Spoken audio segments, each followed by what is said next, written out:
Halo sahabat keluarga Pandu, selamat bertemu kembali dalam program Setetes Embun Bagi Jiwa. Renungan kita hari ini diambil dari Kisah Para Rasul pasal 27 ayat 14-18 menurut terjemahan baru edisi kedua. Namun sebelum mendengarkan renungan ini, mari kita berdoa. Mampukanlah kami ya Tuhan untuk memahami firman-Mu, dan biarlah Roh Kudus memberdayakan kami untuk selalu melakukan firman-Mu. Amin. Kisah Para Rasul pasal 27 ayat 14-18. Tetapi tidak berapa lama kemudian, turunlah dari arah pulau itu angin badai yang disebut angin timur laut. Kapal itu dilandanya dan tidak tahan menghadapi angin haluan. Karena itu kami menyerah saja dan membiarkan kapal kami terombang-ambing. Kemudian kami hanyut sampai ke pantai sebuah pulau kecil bernama Kauda, dan di situ dengan susah payah kami dapat menguasai sekoci kapal itu. Setelah sekoci itu dinaikkan ke atas kapal, mereka memasang alat-alat penolong dengan meliliti kapal itu dengan tali. Karena takut terdampar di dasar pasir Sirtis, mereka menurunkan layar dan membiarkan kapal itu terapung-apung saja. Karena kami sangat hebat diombang-ambingkan angin badai, maka keesokan harinya mereka mulai membuang muatan kapal ke laut. Sahabat-sahabat keluarga Pandu yang terkasih, hidup ini penuh dengan tantangan yang tak terduga. Seperti kapal dalam Kisah Para Rasul 27, badai kehidupan dapat mengubah kita, menempa ketangguhan, kebijaksanaan, dan karakter diri kita. Menghadapi tantangan dengan pola pikir yang bertumbuh, memungkinkan kita untuk menjadi lebih kuat. Pada saat-saat seperti ini, sangat penting untuk menambatkan diri kita pada iman, seperti halnya para pelaut mengamankan kapal mereka dalam menghadapi kesulitan. Pertama, alih-alih menyangkal atau menghindari tantangan, akuilah tantangan itu. Menghadapi kenyataan memberi kita kekuatan. Kita memang tidak dapat mengendalikan segala sesuatu dalam hidup kita, dan melawan hanya akan membuat kita kelelahan. Sama seperti para pelaut menghadapi angin topan yang menyapu mereka, kita juga harus siap menghadapi badai kehidupan kita. Kedua, hal yang harus kita lakukan dalam menghadapi badai kehidupan ini adalah mengenali badai kehidupan kita agar kita bisa mengatasinya dengan baik. Ketiga, sebagaimana para pelaut menunjukkan ketangguhan dengan menyesuaikan strategi mereka saat badai semakin kuat, maka kita juga harus mampu menyesuaikan strategi sesuai dengan badai yang kita hadapi. Para pelaut itu mengangkat sekoci, mengamankannya, melewatkan tali di bawah kapal, dan menurunkan jangkar laut. Kita juga harus mau beradaptasi dengan perubahan, bukan menolaknya dengan keras kepala. Adaptasi ini kita lakukan mungkin dengan menemukan cara-cara baru untuk mengatasi tantangan, berusaha untuk bersikap fleksibel, dan belajar dari keadaan yang berubah.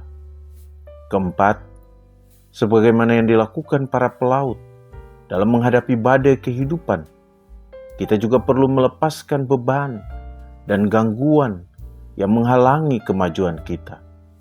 Melepaskan beban yang tidak perlu memungkinkan kita untuk menavigasi badai kehidupan dengan lebih lincah.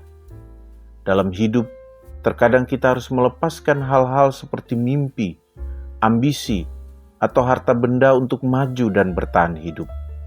Mengakui kehilangan sebagai bagian dari perjalanan memungkinkan kita untuk berduka, sembuh, dan berlayar menuju cakrawala baru. Kita perlu berserah dan mengakui keterbatasan kita, serta menaruh kepercayaan pada Sang Kuasa. Inilah tindakan kerendahan hati untuk mengakui bahwa ada kekuatan di luar kendali kita. Kelima, sebagaimana para pelaut berusaha mengikatkan tali di bawah kapal untuk menyatukan kapal Demikian pula dalam kehidupan kita, sangat penting untuk mengidentifikasi nilai-nilai utama, hubungan, dan iman kita yang menjadi penahan dan pemersatu kita selama masa-masa sulit. Memperkuat fondasi ini akan membantu kita untuk tetap teguh. Para pelaut juga menstabilkan kapal dengan menurunkan jangkar laut.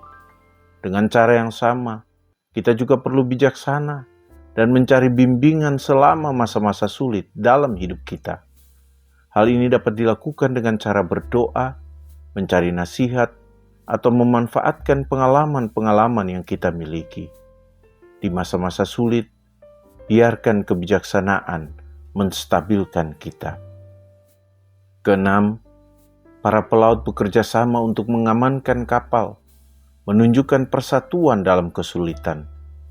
Demikian pula, menghadapi badai kehidupan, seringkali kita membutuhkan upaya kolektif atau kerjasama. Membangun komunitas dan mengandalkan dukungan orang lain dapat memberikan kita kekuatan dan dorongan. Kesatuan dalam kesulitan menumbuhkan ketangguhan. Ketujuh, para pelaut menstabilkan kapal dengan menurunkan jangkar. Demikian pula dalam kehidupan kita, iman berfungsi sebagai jangkar, sesuatu yang tidak terlihat, namun memiliki landasan yang dalam. Percaya pada tujuan yang lebih tinggi, memberikan stabilitas dan ketahanan. Ini adalah pengingat bahwa bahkan di lautan yang penuh badai sekalipun, ada jangkar yang dapat menahannya. Saudara-saudaraku yang terkasih, sekali lagi, melalui bacaan ini, kita diingatkan bahwa badai mungkin tidak dapat dihindari, tetapi dengan iman, ketahanan adaptif, dan dukungan orang lain, kita dapat berlayar melewati badai tersebut. Selama masa-masa yang penuh ketidakpastian dan tantangan dalam hidup kita dapat menemukan kekuatan dengan berserah diri, belajar beradaptasi, tetap bersatu, dan memiliki iman. Penting untuk diingat bahwa meskipun badai dapat mengguncang kita, badai juga dapat membentuk kita menjadi pribadi yang lebih tangguh dan penuh kasih. Dan yang penting adalah, hadapilah badai ini bersama Yesus Kristus, Sang Juru Mudi kita. Mari kita berdoa. Berilah kami hikmat untuk menghadapi tantangan, kekuatan untuk melepaskan beban, dan iman untuk menambatkan diri kami padamu di tengah kehidupan. Tolonglah kami untuk mengamankan hal-hal penting yang menyatukan kami. Kiranya kehadiran-Mu menjadi jangkar laut kami, memberikan stabilitas dan kedamaian. Kami berdoa dalam nama Yesus Kristus, Tuhan dan Penolong kami. Amin. Teruslah membangun iman dan mengelola hidup bersama. Tuhan Yesus memberkati kita.